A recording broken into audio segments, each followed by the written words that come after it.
Olá, boa noite. Boa noite. O sábado de tensão máxima na Rússia. O chefe dos mercenários que lutam na Ucrânia dá início a uma rebelião contra o governo de Moscou. E Evgeny Prigozhin coloca comboios a 200 quilômetros da capital russa, horas depois de acusar o Kremlin de atacar seus homens. O presidente Putin classifica a revolta de traição. A segurança é reforçada na Praça Vermelha. No fim do dia, Prigozhin anuncia o fim da ofensiva para evitar um banho de sangue. Nossos repórteres analisam o impacto da rebelião na guerra da Ucrânia. E no futuro político do líder russo Vladimir Putin. Você vai ver também Os gols de sábado pelo Campeonato Brasileiro. a alegria e as cores que tomam conta das festas na noite de São João.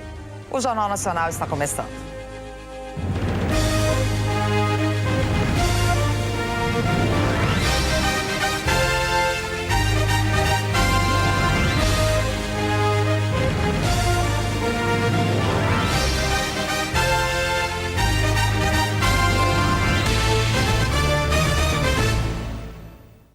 Uma rebelião de mercenários que lutaram ao lado da Rússia na guerra da Ucrânia colocou o mundo em estado de alerta nesse sábado.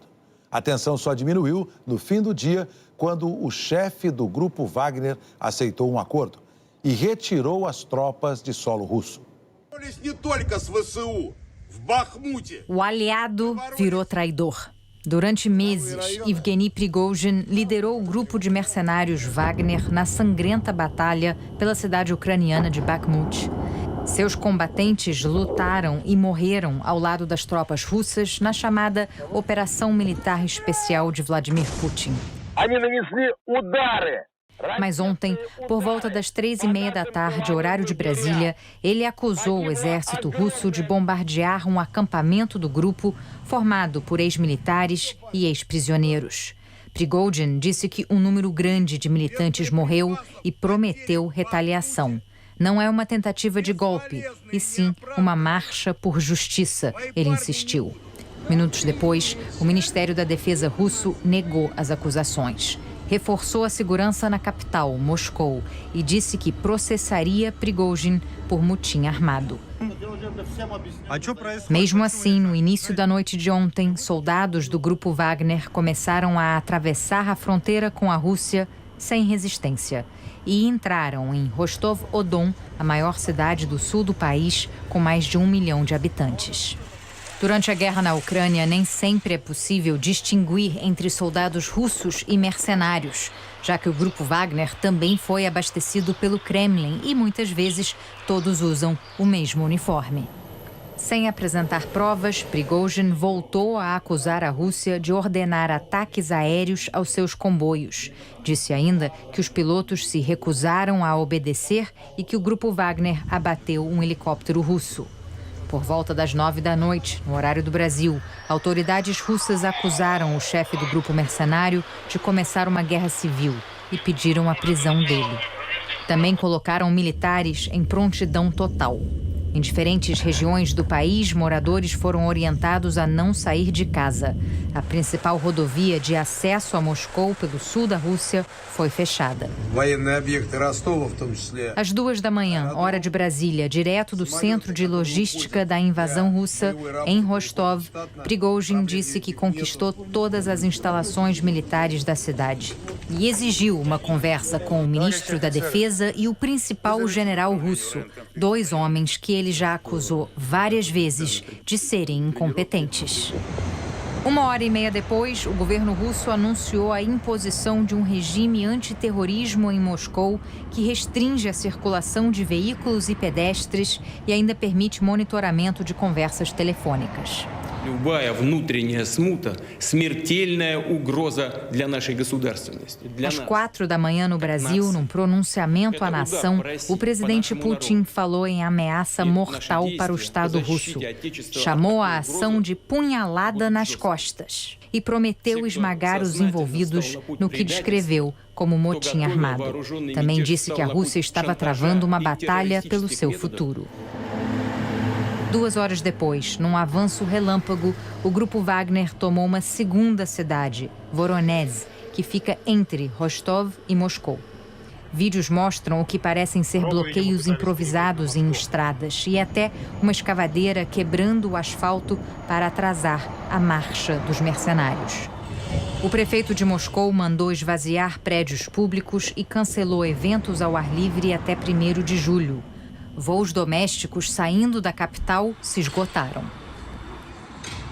O Ministério da Defesa aqui do Reino Unido descreveu a situação como o desafio mais significativo ao Estado russo nos últimos tempos. Disse que a rivalidade entre o Grupo Wagner e o Ministério da Defesa russo se transformou em confronto militar total e que agora a lealdade das forças de segurança da Rússia vai ser a chave para o desenrolar dessa crise. По поводу предательства Родины, президент глубоко ошибся. Ainda de manhã, Prigozhin respondeu ao Putin. Disse que o presidente estava profundamente enganado em considerá-lo um traidor. Не собирается по требованию президента ФСБ или еще кого-нибудь. Все, кто сознательно встал на путь предательства, Horas depois, Putin assinou uma lei que permite a detenção por até 30 dias para quem não cumprir a lei marcial. E o governador de Lipetsk confirmou a chegada do Grupo Wagner à região, que fica a menos de 400 quilômetros de Moscou. No início da tarde, no Brasil, um comboio de veículos militares chamou a atenção. Eram tropas chechenas a caminho de Rostov. O líder checheno, Ramzan Kadyrov, disse que suas forças estavam prontas para ajudar a acabar com o motim armado. Por volta das 2 horas, outro aliado de Putin, o presidente de Belarus, Alexander Lukashenko, disse que tinha conseguido negociar um acordo com Prigozhin para acalmar a situação. Logo depois, o chefe do Grupo Wagner confirmou que os rebeldes iam retornar às bases para evitar um derramamento de sangue.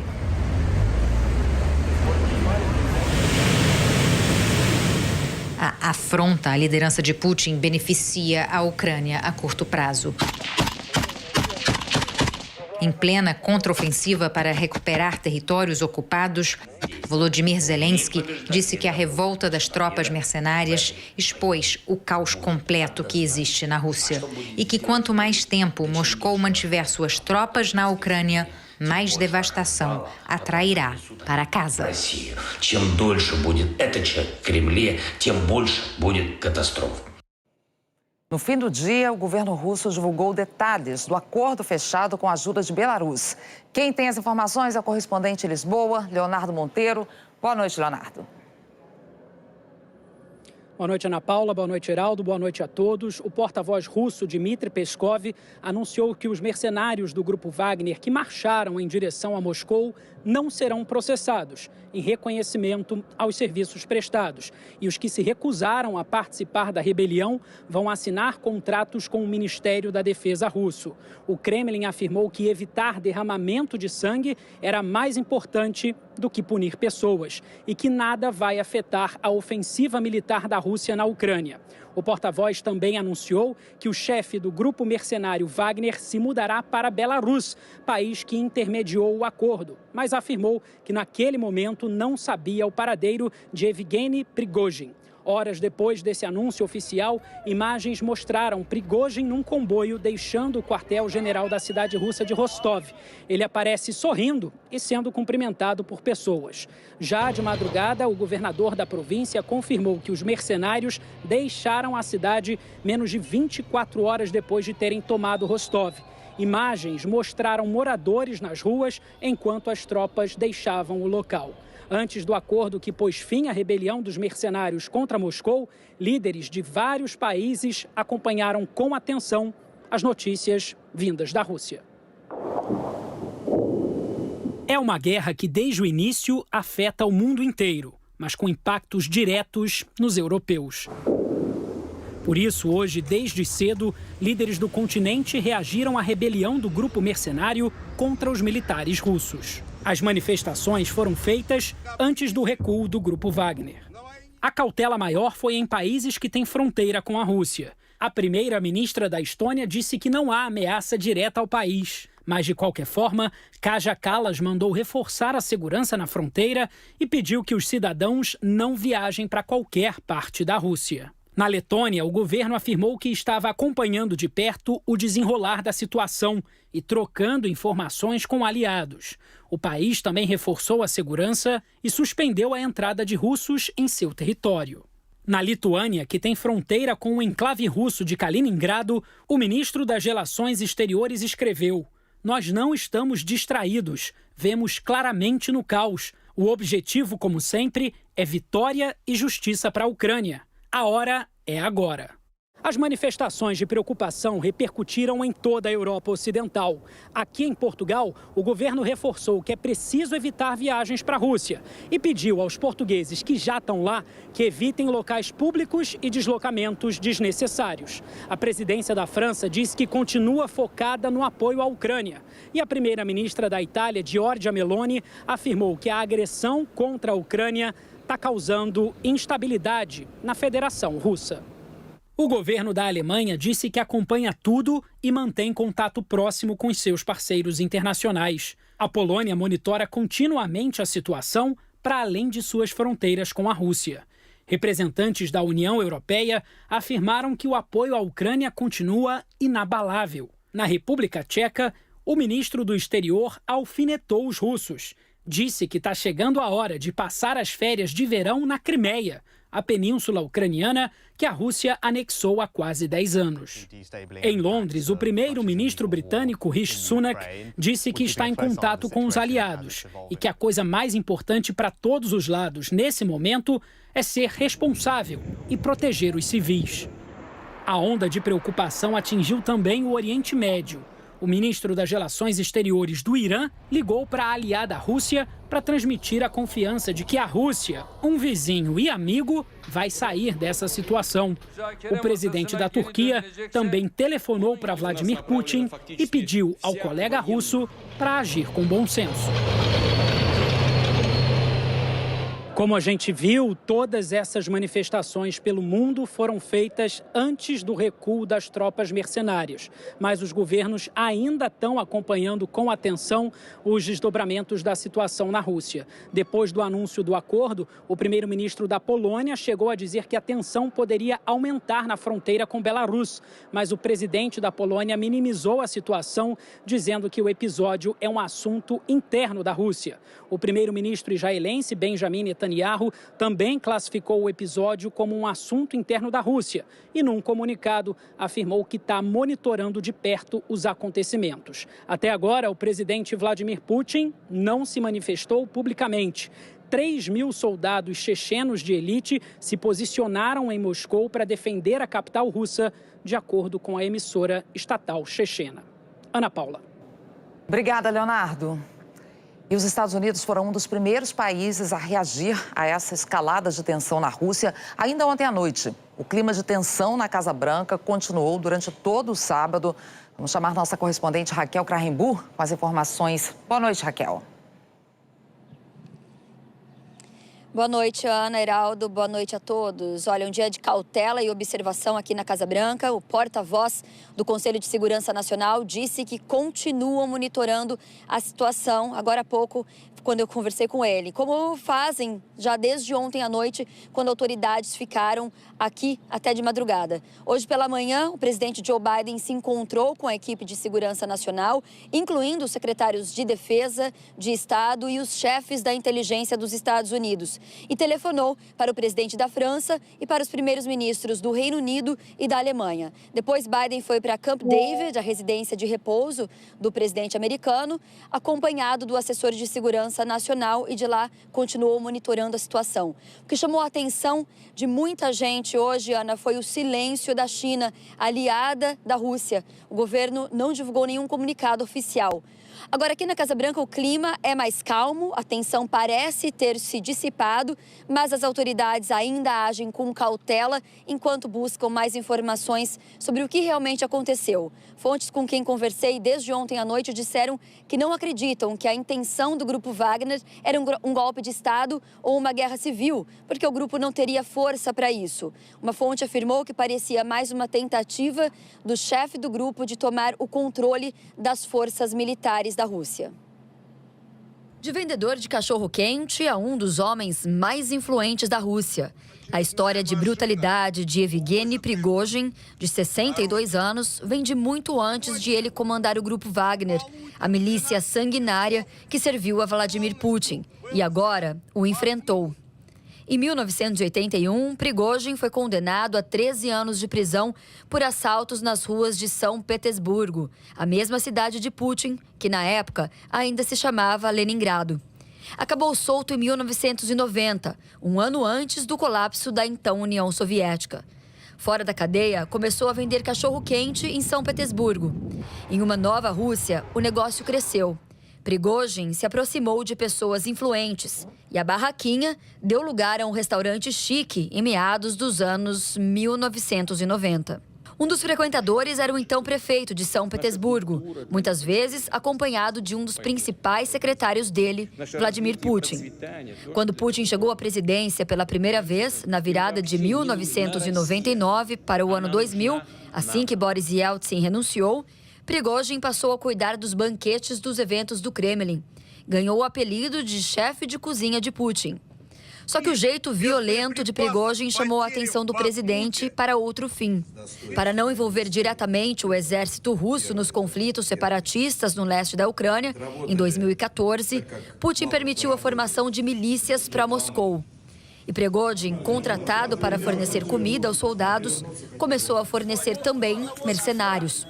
Surgiu o Grupo Wagner. Segundo a imprensa europeia, o nome veio do apelido de um dos fundadores da milícia, Dmitry Utkin, que o escolheu para homenagear o compositor alemão Richard Wagner, o favorito de Adolf Hitler.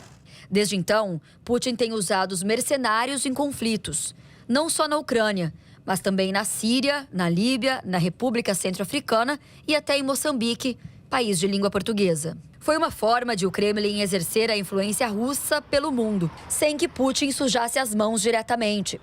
O Grupo Wagner chegou a ter mais de 50 mil combatentes, segundo estimativa do governo britânico. Um poder de fogo bem menor do que os mais de 1.100.000 militares das Forças Armadas russas. Por muito tempo, Prigozhin não admitia que chefiava a milícia. Até o ano passado, quando ajudou o exército russo a invadir a Ucrânia. E quando assumiu que ajudou Moscou nas tentativas de sabotar seu maior rival, a Casa Branca. Prigozhin admitiu que agiu para interferir nas eleições aqui dos Estados Unidos. O Departamento de Justiça americano o acusou formalmente de comandar um batalhão também nas redes sociais, com perfis falsos, baseados em dados roubados de usuários da internet. Segundo investigadores americanos, esses perfis propagaram informações falsas para favorecer o republicano Donald Trump, que venceu as eleições de 2016. Prigozhin entrou na lista dos procurados pelo FBI, a Polícia Federal Americana, que oferece $250 mil para quem ajudar a prendê-lo. O governo dos Estados Unidos também aplicou sanções econômicas contra Prigozhin no começo deste ano, pelo papel dele e do Grupo Wagner na guerra da Ucrânia. O jornal americano Wall Street Journal publicou hoje que novas medidas contra ele devem ser suspensas temporariamente para evitar uma sinalização de que os Estados Unidos tomaram lado nesse conflito interno na Rússia. Os métodos de atuação do grupo pelo mundo levantaram críticas do Ocidente e também das Nações Unidas, que acusaram a milícia de estupros, tortura e execuções. Em dezembro de 2022, o secretário de Estado americano, Antony Blinken, denunciou: ouvimos repetidas preocupações de que o Grupo Wagner explora a insegurança, ameaça a estabilidade, mina boa governança, rouba riquezas minerais de países e viola os direitos humanos.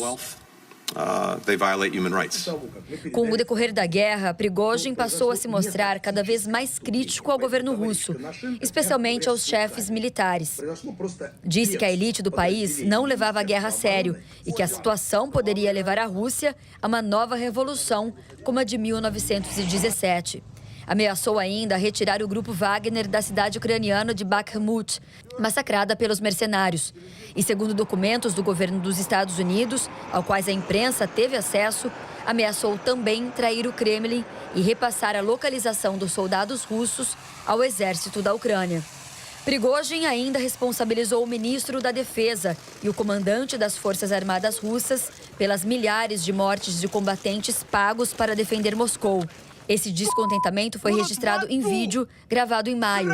O chefe do grupo Wagner pedia mais munição e reclamava, aos berros e palavrões, do mesmo governo russo que o tornou um dos homens mais poderosos do maior país do mundo. A seguir, o impacto da rebelião do grupo Wagner na guerra da Ucrânia. E como fica o futuro político do presidente russo Vladimir Putin?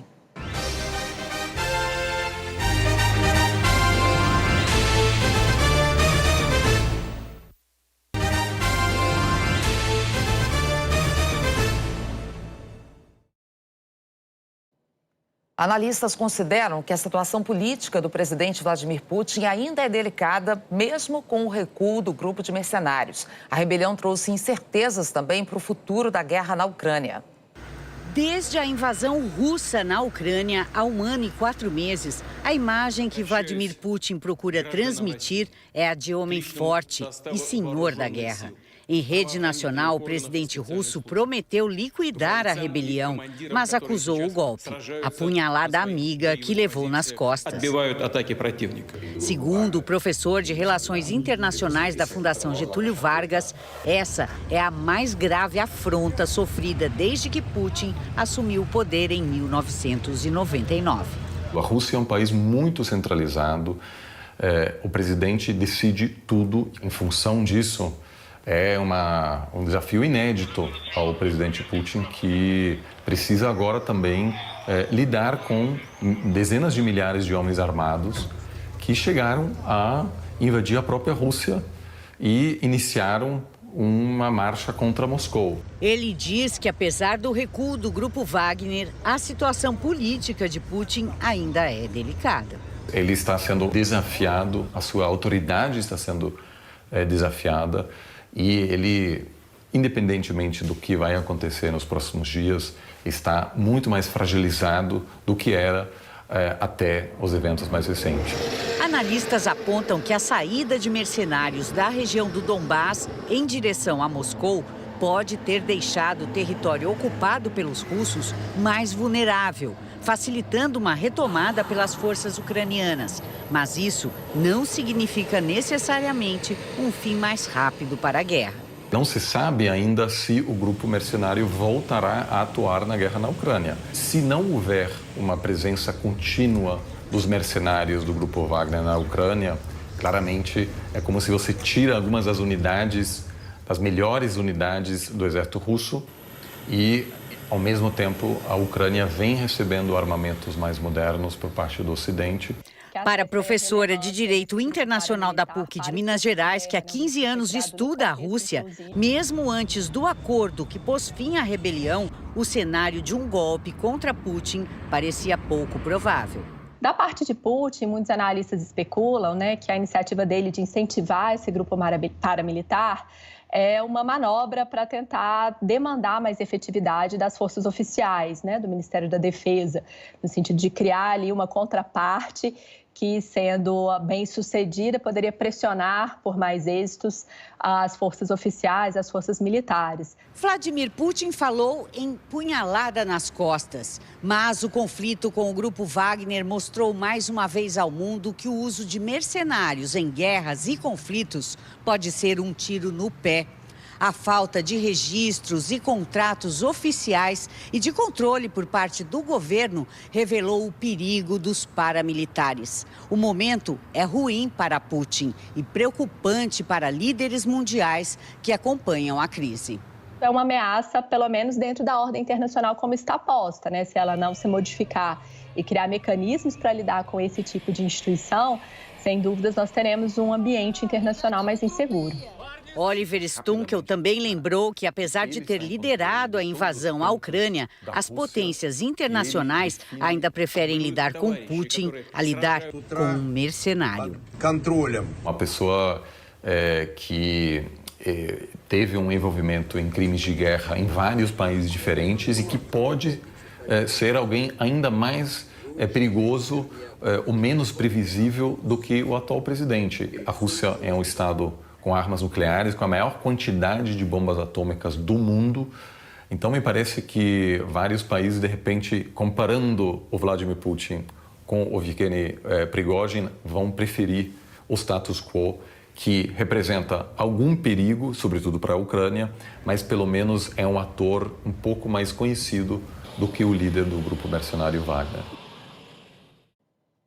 O presidente Lula já está de volta ao Brasil depois de 5 dias de viagem à Europa. Antes de embarcar, ele falou com jornalistas, mas não quis fazer qualquer comentário sobre a rebelião do grupo Wagner. Lula disse que precisava de mais informações para falar sobre o assunto. A correspondente Bianca Rotier acompanhou a entrevista do presidente. Era uma agenda que se fazia... Ao fazer o balanço dos 2 dias de compromissos em Paris, o presidente brasileiro destacou o almoço da véspera com o presidente francês Emmanuel Macron. Nós levantamos todos os problemas que nós tínhamos que levantar e o problema mais sério de tudo é o acordo União Europeia-Mercosul, no qual a França tem um papel importante. Numa nova carta enviada em março, o Bloco Europeu apresentou novas condições a esse acordo fechado em 2019, depois de 2 décadas de negociações, mas até hoje não ratificado. O principal ponto é uma ameaça de suspensão de isenção de tarifas em caso de não cumprimento de metas ambientais. Fomos 3 repórteres a perguntar ao presidente brasileiro sobre o clima de tensão na Rússia, com o motim de mercenários do grupo paramilitar Wagner. Lula não quis comentar.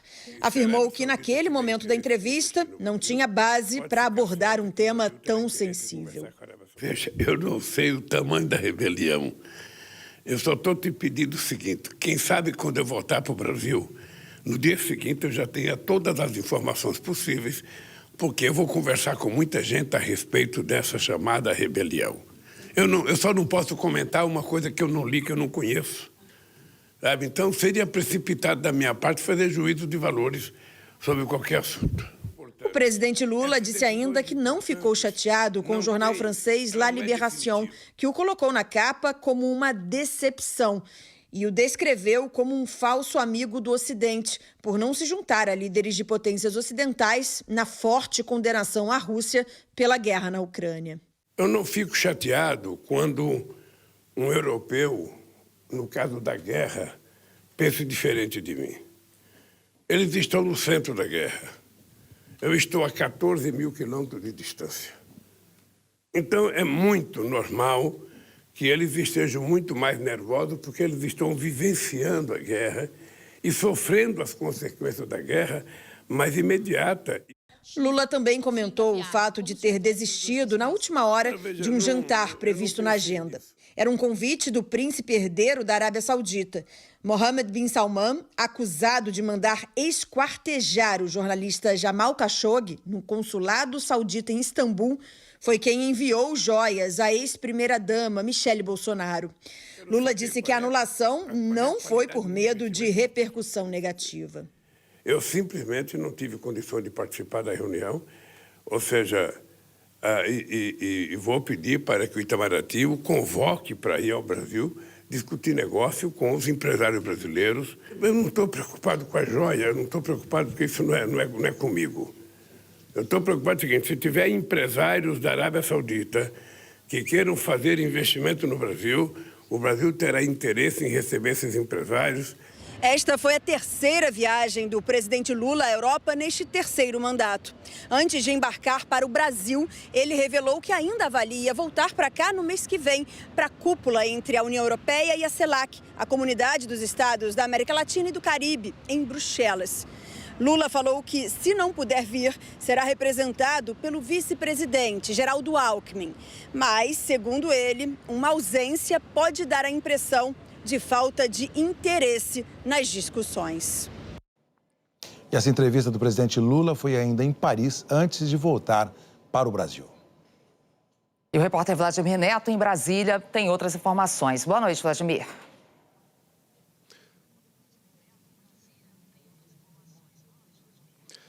Boa noite, Ana Paula. Boa noite a todos. Pois é, depois de uma viagem de quase 13 horas com escala em Cabo Verde, o presidente Lula pousou em Brasília por volta de 6 da tarde. Ele chegou aqui ao Palácio da Alvorada de helicóptero e não falou com a imprensa sobre a situação na Rússia. De acordo com assessores, durante a viagem, o presidente conversou com o ministro de Relações Exteriores, Mauro Vieira, e foi sendo informado sobre o desenrolar da crise. Hoje, o assessor especial de Lula para assuntos internacionais, embaixador Celso Amorim, participou de uma reunião na Dinamarca com conselheiros de segurança de países como Estados Unidos, França, Alemanha e Reino Unido. O objetivo do encontro era discutir um possível plano de paz para acabar com a guerra na Ucrânia. Eu falei com Celso Amorim logo depois. Ele me disse que a reunião serviu como um primeiro passo para debater a criação de um grupo para negociar o fim da guerra. E também hoje, mais cedo, em meio à tensão do dia, a Embaixada do Brasil em Moscou divulgou um comunicado pedindo aos brasileiros na Rússia que sigam as orientações de segurança das autoridades locais e evitem aglomerações e deslocamentos desnecessários. Heraldo, Ana Paula. Vladimir Neto, direto de Brasília, Palácio da Alvorada ao fundo. Ainda nessa edição, outras informações sobre o fim da rebelião do Grupo Wagner. E a seguir, as comemorações do São João em Pernambuco. Um festival de luzes colore o céu de Copacabana.